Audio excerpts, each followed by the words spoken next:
Now, can we interpret those texts in the light of the revelation of Christ? Because you just cited all Old Testament texts. We have not once cited St. Paul. Okay, yeah. If you want me to also, by the way, just so we are cite St. Paul about the kingdom of heaven and the governance. Just so we're clear, do you think that the New Testament is greater than the Old Testament? It is. It is greater because the revelation of Christ dictates how we interpret the Old Testament. So you think that all of a sudden, like Genesis 1 is not as great just because of the New Testament? The Old Testament was a type and shadow of the things to come, and now we live in the full revelation of Christ.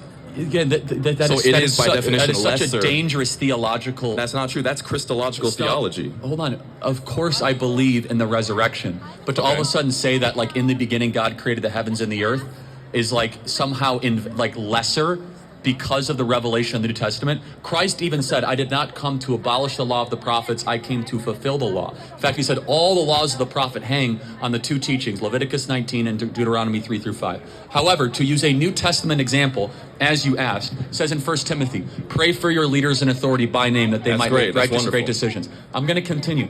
Christ our Lord said, "On this rock build my" what? Church. Wrong. Ecclesia. It's not the word church. Okay, the word English church, translations of Common Bible say church, so my bad. Well, actually, it shouldn't, because the original Greek term says, "On this rock build my government structure." Ecclesia was a secular word used in that time, which was all about the advancement of freedom and liberty, which are the two words in Greek, eleutheria, isonomia, which are the two words there. So the point being, Christ called us to be salt and light. We as Christians should change the environment that we come in contact with. That's what salt and light do. So why should we then not care about changing government to be more Christ-like?